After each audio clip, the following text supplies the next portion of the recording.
الحمد لوليه والصلاة على أهلها أما بعد فقد قال الله تعالى في القرآن المجيد أعوذ بالله من الشيطان الرجيم بسم الله الرحمن الرحيم يا أيها الذين آمنوا كتب عليكم الصيام كما كتب على الذين من قبلكم لعلكم تتقون صدق اللہ العظیم۔ محترم حضرات، ایک مرتبہ پھر آپ لوگوں کے سامنے حاضر ہونے کا موقع ملا ہے۔ رمضان اور اس کے فضائل کے اوپر گفتگو چل رہی تھی، اسی سلسلے کی ایک یہ کڑی ہے۔ آج کی اس نشست کا جو عنوان ہے وہ ہے رمضان اور روزہ۔ قرآن کریم میں اللہ تعالیٰ نے ارشاد فرمایا ہے یا ایھا الذین آمنوا کتب علیکم الصیام کما کتب علی الذین من قبلکم لعلکم تتقون، کہ اے ایمان والو، تمہارے اوپر روزوں کو فرض کیا گیا ہے جیسا کہ تمہارے سے پہلے لوگوں کے اوپر روزے کو فرض کیا گیا تھا، تاکہ تم لوگ تقوی اختیار کرو اور اللہ تعالیٰ سے ڈرو۔ تو مناسب معلوم ہوتا ہے کہ سب سے پہلے روزے کے تعریف کو جان لیا جائے کہ روزہ کہتے کسے ہیں۔ روزہ لغت کے اعتبار سے مطلق رکنے کے معنی میں آتا ہے، یعنی کسی بھی چیز سے رکنا اس کو روزہ کہا جائے گا، چاہے وہ کھانے سے رکنا ہو، چاہے وہ پینے سے رکنا ہو، چاہے وہ چلنے سے رکنا ہو، چاہے وہ بولنے سے رکنا ہو، چاہے نکاح کرنے سے رکنا ہو، یا اسی طرح کسی اور چیز سے رکنا ہو۔ ہر ایک چیز کے لیے روزہ اور صوم کا لفظ استعمال ہوتا ہے، یہ لغوی معنی ہے۔ اسی کو قرآن کریم میں اللہ تعالیٰ نے بیان فرمایا حضرت مریم کے قصے کے اندر کہ فَكُلِي وَاشْرَبِي وَقَرِّي عَيْنًا فَإِمَّا تَرَيِنَّ مِنَ الْبَشَرِ أَحَدًا فَقُولِي إِنِّي نَذَرْتُ لِلرَّحْمَنِ صَوْمًا فَلَنُكَلِّمَ الْيَوْمَ إِنسِيًّا۔ اللہ تعالیٰ نے حضرت مریم سے ارشاد فرمایا کہ کھاؤ اور پیو اور اپنی آنکھوں کو اس بچے کے ذریعے سے ٹھنڈک پہنچاؤ، یعنی حضرت عیسیٰ علیہ السلام کے ذریعے سے۔ فَإِمَّا تَرَيِنَّ مِنَ الْبَشَرِ أَحَدٍ، کہ اگر تم کسی انسان کو دیکھو، فقولی، تو اس سے کہنا انی نذرت للرحمن صوما فلنکلم اليوم انسیا، کہ میں نے آج اللہ تعالیٰ کے لیے اور رحمان کے لیے روزہ رکھ رکھا ہے تو میں کسی انسان سے بات نہیں کروں گی۔ تو یہاں پر روزہ رکھنے سے مراد ہے کہ یعنی میں نے آج گفتگو کرنے سے اپنے آپ کو روک رکھا ہے اور میں کسی انسان سے آج گفتگو نہیں کروں گی۔ تو یہ تو روزے اور صوم، جس کو روزے کو عربی میں صوم کہا جاتا ہے، تو اس کے لغوی معنی ہوئے۔ اصطلاحی معنی اور شرعی معنی جو روزے کے ہیں وہ کہا جاتا ہے الامساک عن المفطرات بنیہ، کہ یعنی ایسی چیزوں سے جن کا کھانا پینا حلال ہوتا ہے ان سے رک جانا نیت کے ساتھ میں، ایک خاص وقت کے اندر اور ایک خاص زمانے کے اندر، اس کو اصطلاحاً روزہ کہا جاتا ہے۔ روزے کی فرضیت سن 2 ہجری میں اللہ تعالیٰ نے نازل فرمائی ہے، اور قرآن کریم میں اللہ تعالیٰ نے ارشاد فرمایا کہ اے ایمان والو، تمہارے اوپر روزے کو فرض کیا گیا جیسا کہ تمہارے سے پہلے لوگوں کے اوپر روزے کو فرض کیا گیا تھا۔ اس سے یہ بات معلوم ہوتی ہے کہ حضرت آدم علیہ السلام سے لے کر حضور صلی اللہ علیہ وسلم تک جتنے بھی انبیاء کرام آئے ہیں اور جتنی بھی امتیں اس دنیا کے اندر آئی ہیں، ان سب کے اوپر اللہ تعالیٰ نے روزے کو فرض کیا تھا۔ علامہ آلوسی رحمۃ اللہ علیہ فرماتے ہیں کہ یہاں پر جو اللہ تعالیٰ نے فرمایا کتب علیکم الصیام، تو کتبہ کے معنی آتے ہیں اصلاً لکھ دینا، لیکن یہاں پر مراد ہے فرضہ، کہ تمہارے اوپر روزوں کو فرض کر دیا گیا ہے جیسا کہ تمہارے سے پہلے لوگوں کے اوپر فرض کیا گیا تھا۔ چنانچہ اگر ہم تاریخ کو اٹھا کر دیکھیں تو اس سے یہ بات معلوم ہوتی ہے کہ یہود اور نصارہ جو امت مسلمہ سے پہلے کی امتیں ہیں ان کے اوپر بھی روزے کو فرض کیا گیا تھا۔ یہود عاشورہ کا دن کا روزہ رکھا کرتے تھے، ایسے ہی نصارہ کے اوپر رمضان کے روزوں کو فرض کیا گیا تھا، لیکن انہوں نے گرمی کی وجہ سے، چونکہ ان کے زمانے میں رمضان گرمی کے اندر آیا، تو انہوں نے اس کو تبدیل کر دیا اور اس کو سردی کے دنوں کے اندر منتقل کر دیا، اور اس کے بدلے میں ان کے جو راہبان اور پادری اور پوپ ہوتے ہیں انہوں نے یہ بات کہی کہ ہم اس تبدیلی کی وجہ سے 10 روزے زیادہ رکھا کریں گے۔ لیکن بعد میں ان لوگوں نے اس کے اندر تفرید کی اور اس کو بالکل ہی ختم کر دیا۔ تو اس آیت سے یہ بات معلوم ہوتی ہے کہ روزہ ایک ایسی سنت ہے، ایسی سنت متواترہ ہے جو حضرت آدم علیہ السلام سے لے کر حضور صلی اللہ علیہ وسلم تک تمام انبیاء کی شریعت کے اندر موجود رہی ہے۔ روزے کی فرضیت کے اوپر دلائل کیا ہیں؟ سب سے پہلے تو یہی آیت ہے جو میں نے آپ حضرات کے سامنے تلاوت کی ہے کہ قرآن کریم میں اللہ تعالیٰ نے ارشاد فرمایا یا ایھا الذین آمنوا کتب علیکم الصیام۔ لیکن یہاں پر رک کر ایک بات سمجھنی چاہیے، اور وہ یہ ہے کہ اللہ تعالیٰ نے روزوں کو ایک دم سے فرض نہیں کیا، جیسا کہ اللہ تعالیٰ کی سنت ہے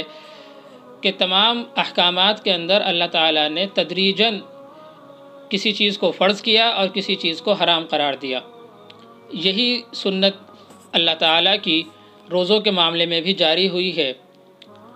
جب حضور صلی اللہ علیہ وسلم مسلمانوں کے ساتھ میں مکہ میں موجود تھے اور مدینہ کی طرف ہجرت نہیں فرمائی تھی،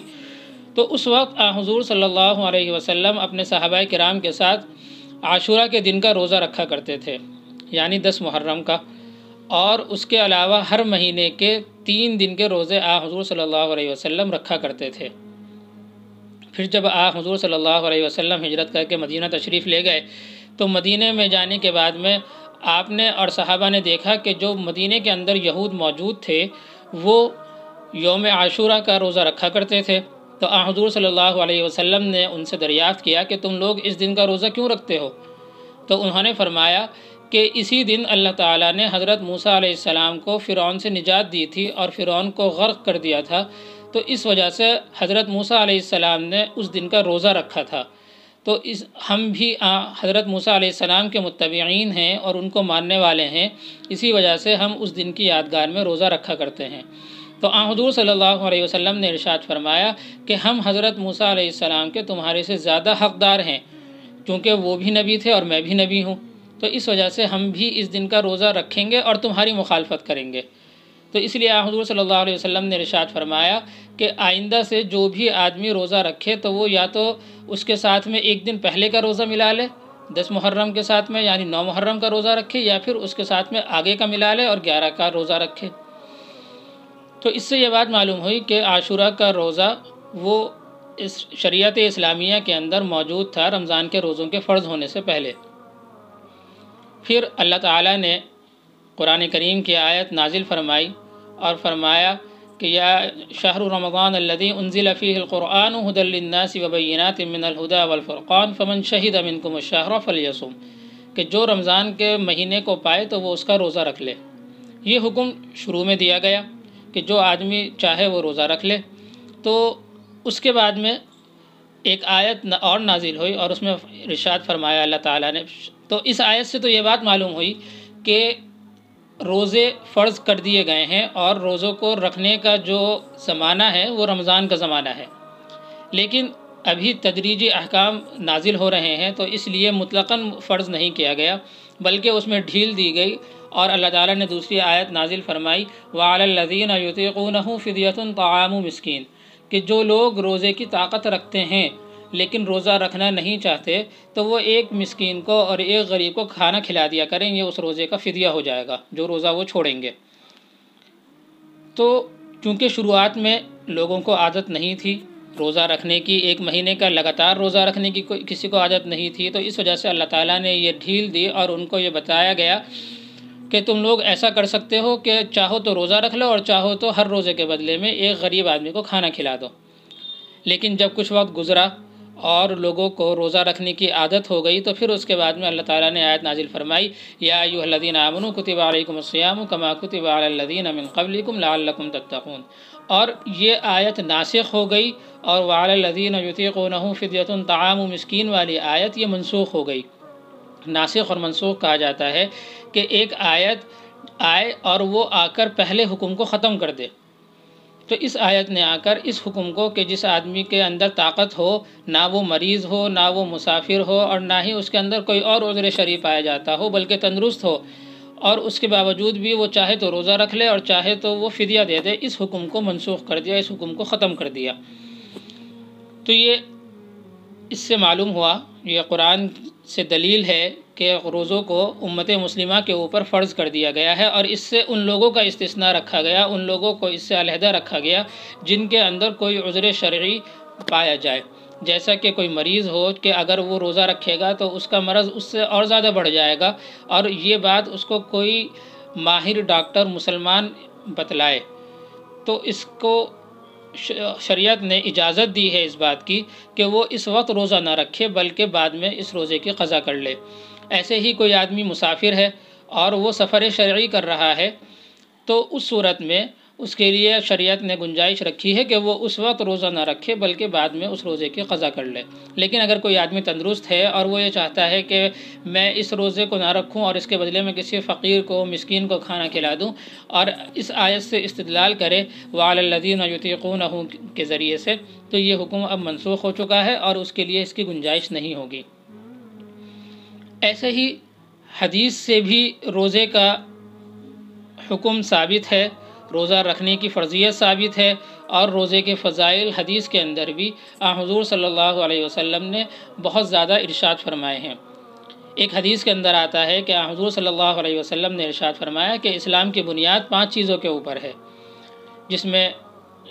کلمہ شہادت ہے، اور حج ہے، زکوٰۃ ہے، روزہ ہے، اور اسی کے اندر صیام رمضان کا بھی ذکر کیا گیا کہ رمضان کے روزے یہ بھی اسلام کی بنیاد میں سے ایک بنیاد ہیں۔ ایسے ہی حضرت ابو ہریرہ رضی اللہ تعالی عنہ سے روایت ہے کہ حضور صلی اللہ علیہ وسلم نے ارشاد فرمایا الصیام جنہ، کہ روزہ وہ ڈھال ہے، جیسا کہ کوئی آدمی دشمن کے مقابلے میں ڈھال لے کر جاتا ہے اور وہ ڈھال اس کی دشمن سے لڑائی کے دوران میں حفاظت کرتی ہے، اس کی تلوار سے، اس کے تیروں سے، اس کے نیزوں سے، اسی طریقے سے روزہ بھی یہ جہنم سے ڈھال ہوئے مسلمان کے لیے۔ ایک اور حدیث کے اندر حضور صلی اللہ علیہ وسلم نے ارشاد فرمایا، حدیث قدسی ہے کہ اللہ تعالیٰ ارشاد فرماتے ہیں کہ الصوم لی وانا اجزی بہ، کہ روزہ میرے لیے ہے اور میں ہی اس کا بدلہ دینے والا ہوں۔ یعنی دوسرے جو بھی اعمال ہیں، جتنے بھی نیک اعمال ہیں، تو ان کے بارے میں اللہ تعالیٰ کی سنت یہ ہے اور اللہ تعالیٰ کا فیصلہ یہ ہے کہ 10 گنا سے لے کر 700 گنا تک اللہ تعالیٰ اس کو ثواب دیتے ہیں، اور اس کی نیت کو دیکھتے ہوئے 700 گنا سے بھی زیادہ اگر اللہ تعالیٰ چاہتے ہیں تو ثواب اس کو عنایت فرما دیتے ہیں۔ لیکن صرف ایک روزہ ایسا ہے کہ جس کے ثواب کے بارے میں اللہ تعالیٰ نے کوئی ارشاد نہیں فرمایا کہ اس کا ثواب 10 گنا ہے، 20 گنا ہے، 100 گنا ہے، 700 گنا ہے، 1000 گنا ہے، کتنا ہے، اللہ تعالیٰ نے ارشاد نہیں فرمایا، بلکہ فرمایا کہ الصوم لی وانا اجزی بہ، کہ روزہ میرے لیے ہے اور میں ہی اس کا بدلہ دینے والا ہوں۔ اور اگر دیکھا جائے تو یہ حقیقت ہے کہ روزہ ایک ایسی عبادت ہے کہ جس کے اندر ریاکاری اور دکھلاوے کا شبہ تک نہیں ہو سکتا، اس لیے کہ نماز اگر انسان پڑھ رہا ہے تو نماز کے اندر بھی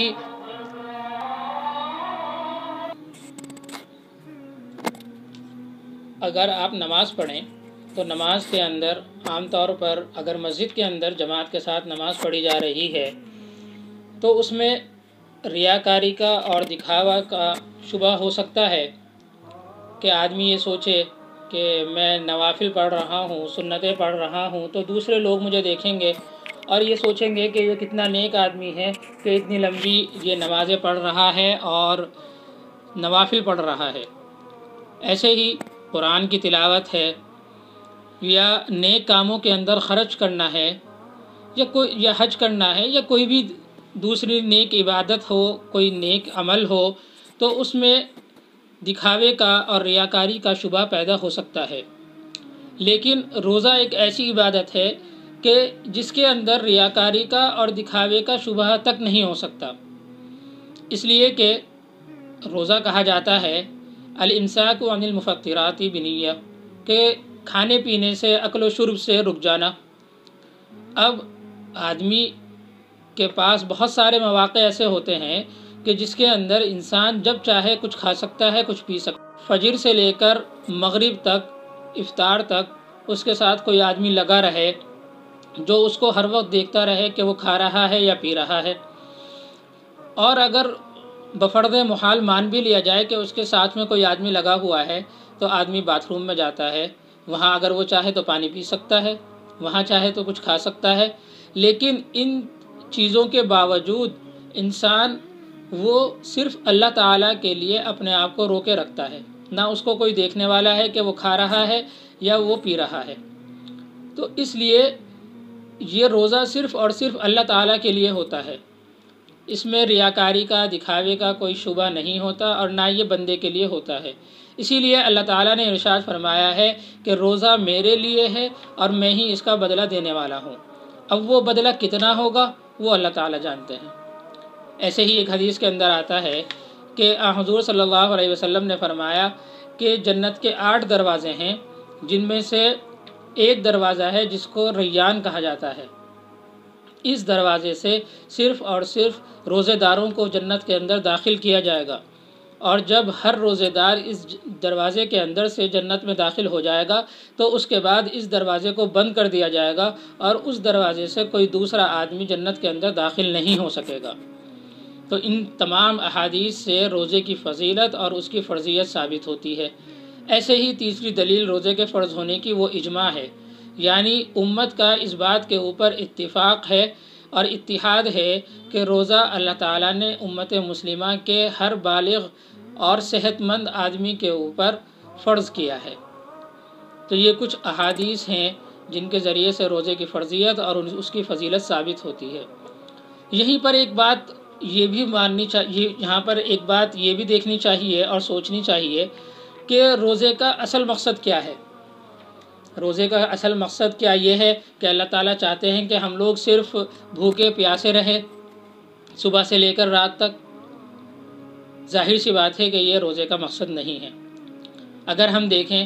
کہ روزے کے اندر جو حلال چیزیں ہیں وہ بھی آدمی اپنے اوپر حرام کر لیتا ہے، یعنی کھانا یہ حلال تھا، اس کو روزے کی حالت میں حرام قرار دے دیا گیا۔ تو اس سے یہ بات معلوم ہوئی کہ جب حلال اولا حرام باقی رہیں گی۔ اگر کوئی آدمی روزہ رکھتا ہے اور اس کے ساتھ جھوٹ بولتا ہے،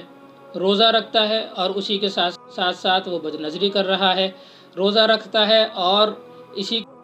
وہ چغلی کر رہا ہے، وہ حسد کر رہا ہے، تو پھر اس روزے کا فائدہ کیا ہوا؟ جو حرام چیزیں اللہ تعالیٰ نے پورے سال میں اور انسان کی پوری زندگی میں حرام قرار دی ہیں، اگر ان چیزوں کو انسان روزے کی حالت میں انجام دیتا ہے تو پھر اس روزے کا فائدہ کیا ہوا؟ تو اس لیے یہ بات آدمی کو پیش نظر رکھنی چاہیے اور اس بات کا اہتمام بھی کرنا چاہیے کہ جو چیزیں اللہ تعالیٰ نے انسان کے لیے حرام قرار دی ہیں ان چیزوں کو انسان روزے کی حالت میں بھی حرام جانے اور ان سے بچنے کا اہتمام کرے۔ اللہ تعالیٰ سے دعا ہے کہ اللہ تعالیٰ روزے کے اصل مقصد سے ہم لوگوں کو روشناس کرائے اور روزے صحیح طریقے سے رکھنے کی ہم لوگوں کو توفیق نصیب فرمائے،